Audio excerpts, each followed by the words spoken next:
Hai semuanya. Jadi untuk video kali ini gue bakal ngajarin dikit tentang elastasitas permintaan. Dan ya langsung aja deh gitu. Kalau seandainya kita bicara ya sebenarnya tentang elastasitas permintaan, sebenarnya elastasitas permintaan itu tuh terbagi menjadi 3 gitu. Jadi yang pertama ada yang namanya elastisitas harga. Dan yang kedua ada lagi yang disebut sebagai elastisitas pendapatan, dan yang terakhir adalah elastisitas silang. Nah, ketiga elastisitas ini tuh memiliki perbedaannya masing-masing gitu. Tapi mungkin gue bahas dulu definisi elastisitas itu apa sih sebenarnya, dan mungkin secara konteksnya di elastisitas permintaan sebenarnya mau lihat apa. Jadi elastisitas permintaan itu sebenarnya kita mau ngelihat kira-kira kalau seandainya terjadi perubahan pada faktor tertentu di permintaan, itu efeknya kayak gimana sih sebenarnya ke permintaan kita gitu. Makanya kalau kita bahas elastisitas harga permintaan nih, berarti kita mau ngecek sebenarnya ketika harga berubah sebesar 1%, kira-kira jumlah barang yang diminta itu berubah berapa persen. Nah, itu elastisitas harga. Kalau elastisitas pendapatan, berarti ya kita mau ngelihat kalau pendapatan kita berubah 1% atau naik 1% gitu, maka permintaan itu akan berubah sebesar berapa persen sih gitu. Nah, kalau di konteks elastisitas silang, baru kita mau ngelihat kira-kira kalau seandainya harga barang lain mengalami perubahan 1%, kira-kira permintaan kita berubah berapa persen gitu. Nah, jadi sebenarnya berdasarkan definisi itu, jadi kita bisa tahu sebenarnya dari segi rumus kalau kita mau ngitungnya kayak gimana sih gitu. Kalau elastisitas harga gitu, tadi kan udah dijelasin ya, sebenarnya dari segi definisi kita mau ngelihat kira-kira kalau seandainya harga barang tersebut berubah 1%, berarti delta persentasenya 1% ya. Maka kira-kira jumlah barang yang dimintanya berubah berapa persen. Jadi secara rumus dia itu delta Q persen per delta P persen gitu. Nah, kalau elastisitas pendapatan gitu, kita mau ngeceknya sama juga, kita mau ngelihat perubahannya secara persentase di permintaan, tapi yang berubah itu bukan harga barang, tapi pendapatan. Di sini gue simbolin hurufnya I dulu ya, I aja. Jadi kayak nanti tergantung di materi kalian atau buku-buku kalian biasanya pakai simbol apa, bisa jadi kadang beda kan. Nah, kalau elastisitas silang, nah tadi kita mau ngelihat perubahan permintaan, anggap aja gue mau lihat permintaan barang X gitu, kalau seandainya harga barang lain berubah gitu, berarti price-nya mungkin price Y gitu, price barang Y gitu. Jadi sebenarnya yang berubah itu sebenarnya di bagian penyebutnya aja gitu. Nah, setiap dari rumus ini itu tuh sebenarnya bisa dipecah-pecah lagi, kayak contoh elastisitas harga nih gitu. Sebenarnya kalau kita bicara perubahan persentase itu kan sebenarnya sama aja dengan delta atau perubahan dari Q-nya dibagi dengan Q awalnya kayak gimana gitu. Anggap ya gue tulisnya Q dulu deh gitu. Gitu pun juga dengan harga, dengan price. Kita kalau menghitung persentase itu kan berarti kita tinggal lihat aja perubahan price-nya dari price gitu.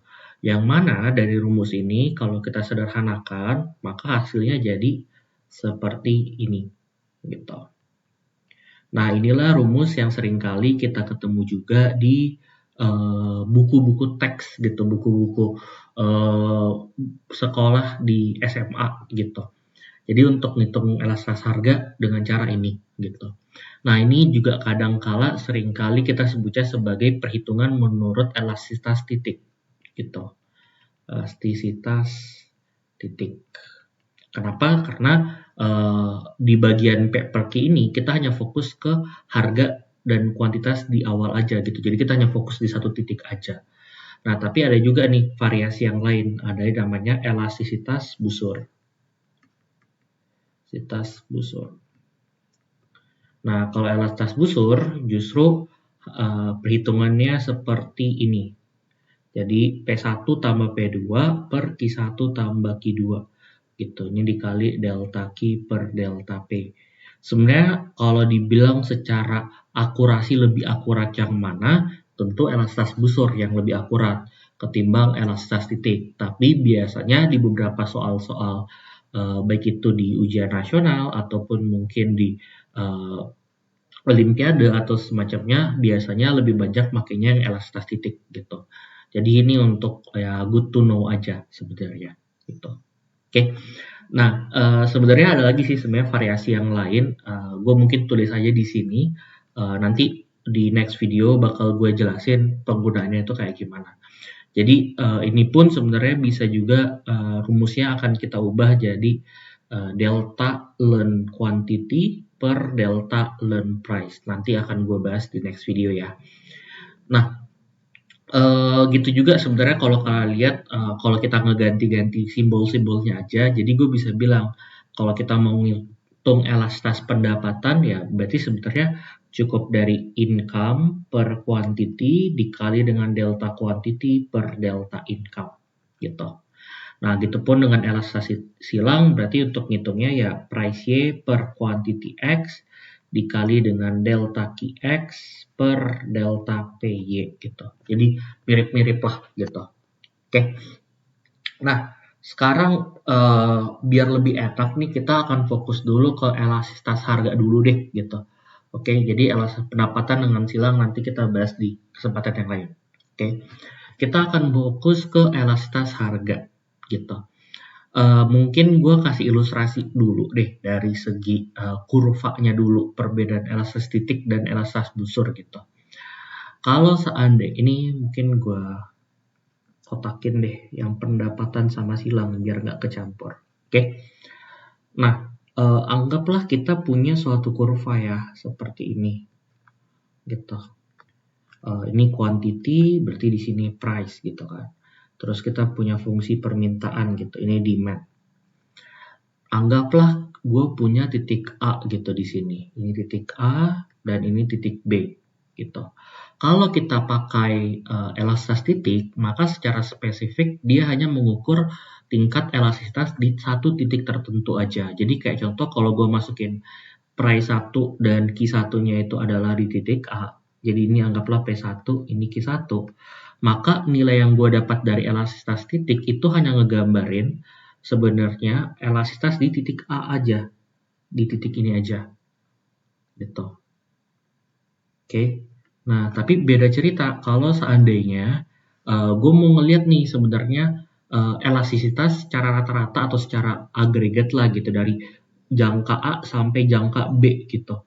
Nah, itu gue bisa pakai nih elastisitas busur gitu. Nanti ini tinggal gue masukin aja, anggap ini berarti Q2 nih. Ini Q1. Gitu. Oke, jadi itu perbedaan antara elastisitas titik dan elastisitas busur. Nah, yang jadi pertanyaan, Kak, memangnya beda gitu. Elastisitas titik sama elastisitas busur nilainya bisa jadi beda gitu. Justru di antara titik A dengan titik B ini bisa jadi nanti akan menghasilkan nilai yang berbeda. Karena di titik A kan kita pakainya nilainya P1 dengan Q1. Di titik B kita pakainya P2 dan Q2. Nah, perbandingan antara P2 per Q2 dan P1 per Q1 itu bisa aja beda gitu. Oke. Nah, sekarang kita akan lanjut selanjutnya adalah gimana sih cara ngitungnya gitu. Mungkin gue pakai ilustrasi sederhana dulu gitu. Biasanya bentuk soalnya tuh kayak gini gitu. Jadi anggaplah kita punya jeruk gitu. Jeruk kalau seandainya ketika harganya sama dengan 10.000, maka kuantitinya di sini gue tulisnya 100.000 kurangin 1 dolar. Nah, 10.000. Nah, ketika harganya sama dengan 10.000, ternyata jumlah barang yang diminta let's say sekitar 50 lah gitu. Oke. Nah, sekarang harganya ternyata turun gitu. Anggaplah turun. Jadi sekarang jadinya 8.000 gitu. Nah, ternyata ketika harganya turun, maka jumlah barang yang dimintanya jadinya naik gitu. Karena hukum permintaan ya. Anggaplah naik jadi 75 unit gitu. Nah, terus kita diminta nih hitung elastisitasnya. Nah, ya udah tinggal pakai aja rumusnya gitu. Biasanya pakai elastisitas titik aja gitu. Jadi tinggal masukin aja P1 per Q1 dikali delta Q per delta P gitu. Nah, nilai elastisitas jadinya berarti tinggal masukin aja 10.000 per 50 gitu dikali dengan delta Q. Nah, delta Q itu apa sih? Delta Q itu kan ngelihat perubahan ya deltanya. Berarti nilai terbaru dikurang nilai yang sebelumnya gitu. Berarti kalau delta Q ya berarti kita lihatnya Q2 kurang Q1 gitu. Jadinya 75 kurang 50 gitu. Nah, gitu juga dengan delta P gitu. Delta P berarti kita ngelihatnya yang saat ini dikurang yang sebelumnya. Berarti P2 kurang P1. Jadi harusnya di sini adalah 8.000 kurang 10.000 gitu. Jadi jangan kebalik ya. Oke.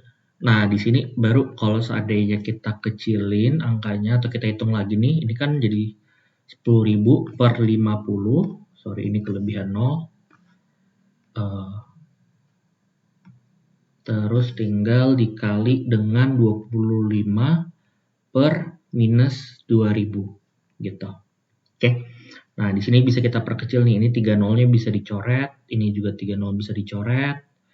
50 bagi 25 jadi 2, 25 bagi 25 jadi 1. Berarti elastasnya jadinya 10 per 2 kali minus 2, berarti minus 4 gitu. Atau kalau kita kecilin lagi ini 5, ini 2, jadilah minus 2,5 gitu. Oke, nah akhirnya kita udah dapat nih nilai elastisitasnya. Nah, ada beberapa poin yang mau coba gue bahas dari hasil ini dulu gitu, dari soal fiktif ini gitu. Pertama, kadang seringkali kita ditanya, coba dong diinterpretasi gitu, elastisitas ini kayak gimana. Nah, interpretasinya gimana sih gitu? Nah, interpretasinya tuh lihat balik lagi ke definisi awalnya. Definisi awalnya kan kita mau ngelihat berapa sih perubahan kuantiti permintaan ketika harganya mengalami kenaikan 1%. Berarti gue bisa dong bilang interpretasinya gini, ketika tingkat harga barang tersebut naik 1%, maka jumlah barang yang dimintanya itu turun 2,5%. Gitu. Jadi gue cuma ambil nilai dari sini nih. Nilainya kan minus, berarti turun gitu. Jadi ketika price-nya naik 1%, maka elastisitasnya turun 2,5% gitu. Oke. Nah, di sini kita udah clear ya masalah interpretasinya kayak gimana. Nanti bisa aja nanti diubah-ubah dari soalnya. Kalau interpretasinya kayak gitu, kira-kira kalau seandainya harga naik 10%, kira-kira kuantitas turun berapa ya? Nah, itu tinggal di mainin aja. Kalau price-nya naik 1%, kuantitasnya turun 2,5%, berarti kalau price-nya naik 10 kali lipat dari sebelumnya, ya pasti kuantitinya turun 10 kali lipat juga. Jadi turunnya 25% sekarang, bukan 2,5%. Jadi tinggal dikali 10 aja di kiri dan kanannya gitu. Oke. Nah, sekarang yang kedua gitu, yang bisa kita perhatiin dari hasil elastisitas ini itu adalah nilai elastisitas harga itu akan selalu nilainya lebih kecil dari 0. Jadi nilai elastisitas itu selalu lebih kecil dari 0 atau dalam tanda kutip nilainya pasti ada negatifnya. Kenapa? Karena ada yang namanya hukum permintaan gitu. Seperti yang kita udah pelajari, sebenarnya hukum permintaan itu kan ketika harga naik, ceteris paribus, maka kuantitas barang yang diminta turun. Gitu. Makanya hubungannya pasti negatif. Makanya nilainya negatif, lebih kecil dari 0. Gitu. Nah, tapi biasanya memang kalau seandainya di soal-soal, itu nilai elastisitas permintaan selalu dinyatakan dalam nilai yang mutlak atau nilai absolutnya. Makanya biasanya nilai minusnya dihilangkan. Gitu. Oke. Yang ketiga, kita udah ada interpretasi, kita udah ada nilainya lebih kecil dari 0. Yang ketiga, jenis elastisitas. Nah, ini juga sering banget nih ditanyain jenis-jenis elastisitas. Nah, jadi sebenarnya elastisitas itu terbagi jadi beberapa kategori tergantung dari nilainya gitu. Jadi, kalau seandainya nilai absolut elastisitas itu lebih kecil dari 1, atau gue bikinin dulu deh, sorry. Jangan lebih kecil dari 1 dulu. Kalau seandainya nilainya sama dengan 0, ini kita sebutnya inelastis. Inelastis sempurna. Berarti kalaupun harga naik berapapun atau turun berapapun, kuantitasnya tidak akan berubah sama sekali karena 0 kan. Gitu. Nah, tapi bisa jadi juga elastisitas itu nilainya lebih kecil dari 1.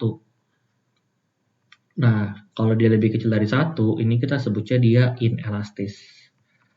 Inelastis itu kan berarti kayak tidak longgar ya, tidak tidak gampang berubah gitu. Karena berarti ketika harganya naik 1%, ternyata kuantitasnya turun kurang dari 1%. Gitu. Jadi nggak terlalu berdampak banget akibat perubahan harga gitu. Nah, tapi kalau seandainya elastisitasnya sama dengan 1 gitu. Nah, ini yang kita sebut sebagai elastis uniter. Ini berarti ketika harganya naik 1%, kuantitasnya turun 1% juga gitu. Jadi impas sama-sama angkanya sama. Nah, ada juga kondisi ketika nilai elastisitas itu lebih besar dari 1. Nah, ini yang kita sebut sebagai kondisi elastis atau sangat gampang berubah akibat adanya perubahan harga. Jadi ketika harga naik 1% aja, kuantitasnya bisa jadi naik lebih dari 1% gitu. Berarti di case kita saat ini itu kategorinya elastis ya. Karena dia ke 2,5 gitu. Oke. Nah, yang terakhir ada juga kategori kondisi ketika nilai elastisitas itu tuh nilainya sama dengan tak terhingga atau tidak bisa didefinisikan. Nah, itu biasanya kita sebutnya kondisi elastis sempurna. Gitu. Oke. Nah, elastis sempurna itu kondisi apa sih? Kondisi ketika harga berubah dikit aja, maka kuantitasnya langsung hilang seluruhnya gitu. Jadi dropnya udah langsung kayak sifatnya infinity gitu. Oke. Nah, sebenarnya kenapa sih pentingnya kita belajar tentang elastisitas harga ini gitu? Karena sebenarnya elastisitas harga ini ada beberapa implikasi yang bisa membantu kita gitu. Elastisitas harga gitu. Pertama, elastisitas permintaan ini tuh bisa ngebantu kita untuk bisa menentukan tingkat kemiringan kurva permintaan. Jadi ini gue kasih kayak tipsnya deh. Kalian tinggal ingat aja sebenarnya semakin besar elastisitasnya, semakin besar nilai absolut dari elastisitas ya, berarti minusnya dihilangin gitu, maka pasti akan semakin kecil slope-nya. Semakin kecil slope. Slope itu tuh kayak kemiringannya gitu. Nah, kalau kemiringannya makin kecil, maka pasti kurvanya semakin landai.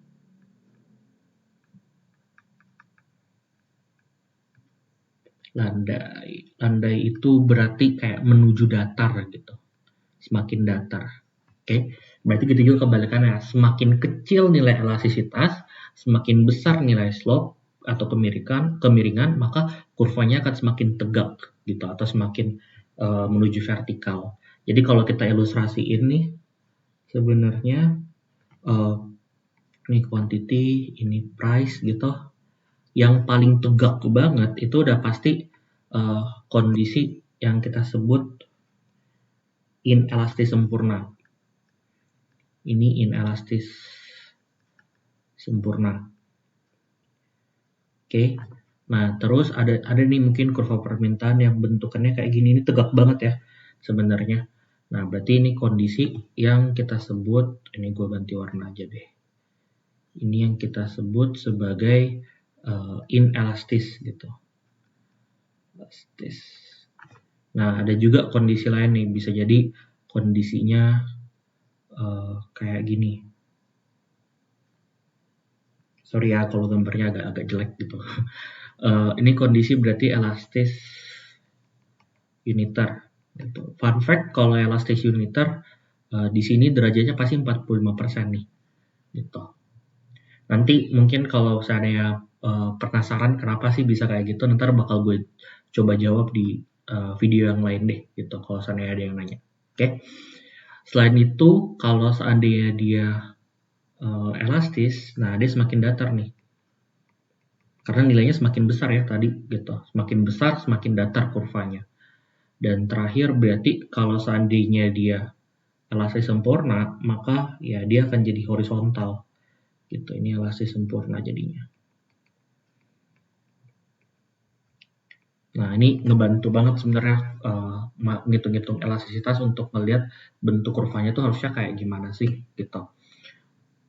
Nah, selain itu sebenarnya elastisitas permintaan itu tuh juga ngebantu banget kita karena dia itu punya implikasi ke tingkat pendapatan yang didapatkan oleh suatu usaha gitu. Atau di sini gue singkatnya ada relationship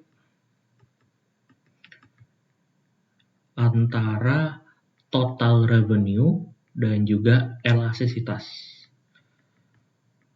Nah, TR ini tuh total revenue ya. Jadi mungkin gue tulis di sini.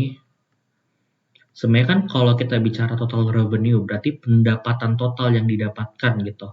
Nah, berarti kan pendapatan total yang didapatkan tentunya dari berjualan sesuatu ya berarti tingkat harga barang tersebut dikali dengan kuantitas barang yang kita produksi gitu, kita jual gitu kan. Jadi kalau seandainya kita ngejual 5 barang dan setiap barang ini harganya 10.000 ya total pendapatannya 5 kali 10.000 gitu, 50.000. Nah, berarti sebenarnya kalau dari fungsi ini kita mau ngitung nih gitu total revenue-nya berubahnya sebesar berapa secara persentase. Sebenarnya ini dikontribusi oleh dua hal dong, berarti berapa sih perubahan yang terjadi pada tingkat harga dan berapa perubahan yang dikontribusi oleh perubahan kuantitasnya gitu. Jadi semakin banyak barang yang terjual berarti total revenue kita naik dan semakin mahal tingkat harganya, harusnya total revenue kita juga naik. Jadi bisa kita bilang ada rumus yang inilah gitu. Oke. Nah, sekarang coba bayangin kalau seandainya kita punya dua barang ya. Sederhananya, ada barang yang inelastis sama ada barang yang elastis gitu. Anggaplah yang inelastis ini nilainya dia lebih kecil dari 0,75. Ini nilai absolutnya ya, jadi udah pasti minusnya udah gue hilangin gitu. Nah, sedangkan yang elastis anggap aja nilai elastisitasnya lebih gede daripada ini jangan lebih kecil lebih gede deh, langsung aja sama dengan karena dia. Nah, ini sama dengan 0,75, ini anggap aja sama dengan 1,5 deh gitu. Oke, satunya lebih kecil dari satunya lebih besar dari 1 gitu. Kita lihat dulu gimana sih yang terjadi pada kedua barang ini kalau seandainya harganya mau gue naikin 1% gitu. Oke, atau jangan 1% deh, boleh di 1%.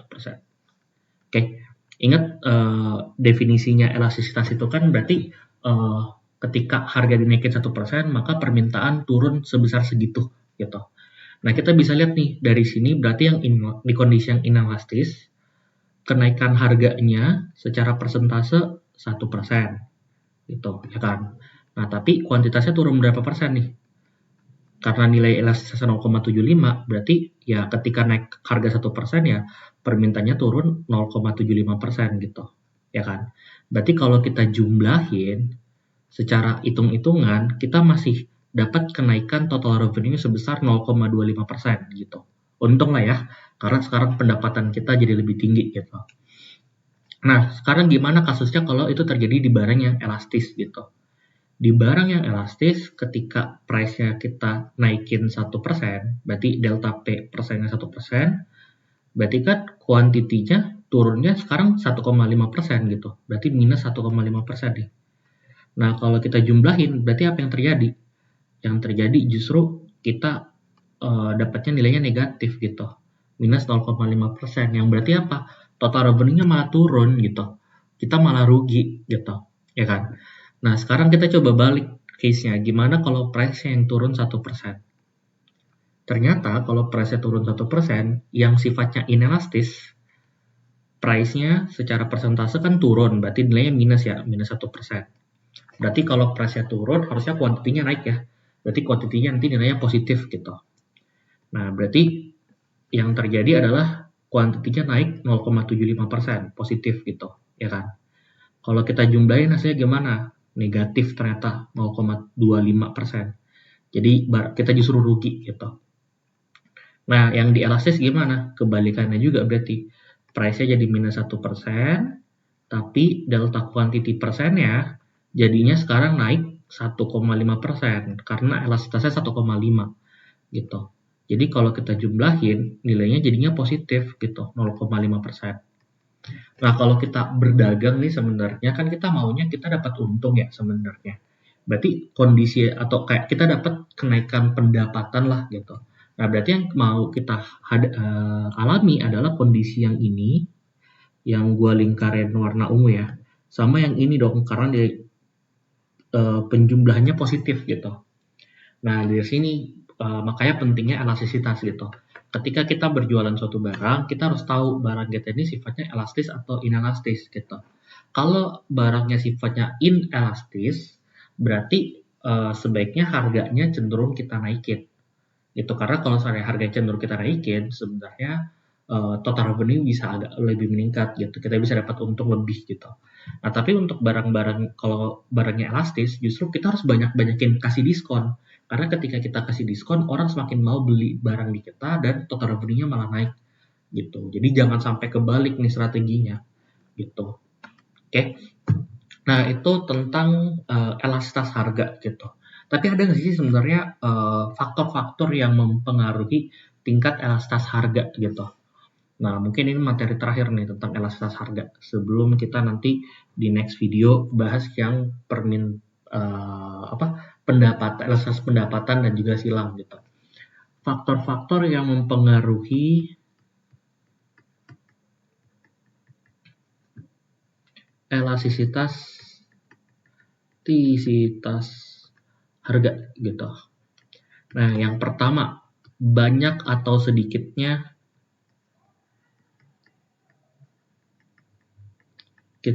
barang substitusi. Nah, buat yang masih belum tahu nih barang substitusi apa? Barang substitusi itu adalah barang pengganti dari barang yang sedang dijual. Jadi kayak imitasinya lah atau kayak pelariannya. Jadi kayak contoh daging ayam sama daging sapi. Kalau kita nggak mau makan daging ayam ya kita substitusinya makan daging sapi. Gitu pun kebalikannya gitu. Nah, mungkin sebelum gue jabarin semua faktor-faktornya, kalian juga ada cara gampang sebenarnya ngingetnya. Intinya kalian lihat aja, kalau barang itu tuh semakin dibutuhkan, semakin susah untuk dilepas barang itu untuk tidak dikonsumsi, berarti dia inelastis. Tapi kalau sebenarnya barang itu gampang untuk tidak kita konsumsi, nggak terlalu tergantung sama barang itu, berarti sifatnya elastis. Gitu. Berarti barang-barang kebutuhan pokok, karena itu kita sangat tergantung dengan itu ya, berarti bahan-bahan pokok itu udah pasti inelastis. Gitu. Tapi kayak contoh perhiasan, gitu-gitu kan kayak kita gampang aja kan, kalau seandainya nggak harus beli gitu, atau kayak ngelepas barang perhiasan-perhiasan gitu. Berarti ya sifatnya elastis gitu. Oke. Nah, banyak sedikitnya barang substitusi ini ngaruh gitu. Jadi semakin sedikit barang substitusinya, berarti kita semakin tergantung terhadap barang tersebut karena kita nggak bisa cari penggantinya. Jadi berarti semakin banyak barang substitusinya, dia semakin elastis. Tapi semakin sedikit barang substitusinya, dia semakin inelastis. Gitu. Oke. Nah, yang kedua itu dari segi proporsi waktu gitu atau dari waktu barang tersebut.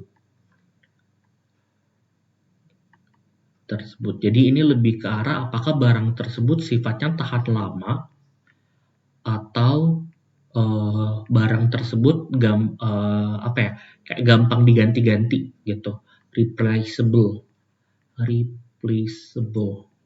gitu. Semakin barangnya replaceable, berarti semakin sering kita harus melakukan konsumsi yang berulang kan sebenarnya. Jadi kalau barang-barang yang replaceable itu biasanya sifatnya inelastis karena kita semakin tergantung gitu. Tapi kalau barang-barang yang tahan lama, berarti sebenarnya kita ada opsi untuk menunda konsumsi barang tersebut gitu. Berarti sifatnya lebih elastis jadinya. Oke. Yang ketiga, ada juga kondisi seperti pokok atau tidaknya barang tersebut. Semakin pokok atau semakin esensial, jadi esensial atau pokok gitu. Semakin pokok barang tersebut, maka semakin kita tergantung gitu, semakin inelastis. Seperti tadi yang udah sempat gue sebut gitu. Berarti kalau misalnya barang tersebut bukan barang pokok, ya berarti dia nggak terlalu elastis. Dia semakin elastis gitu. Oke. Dan yang terakhir itu adalah proporsi kenaikan harga atau proporsi harga terhadap pendapatan kalian.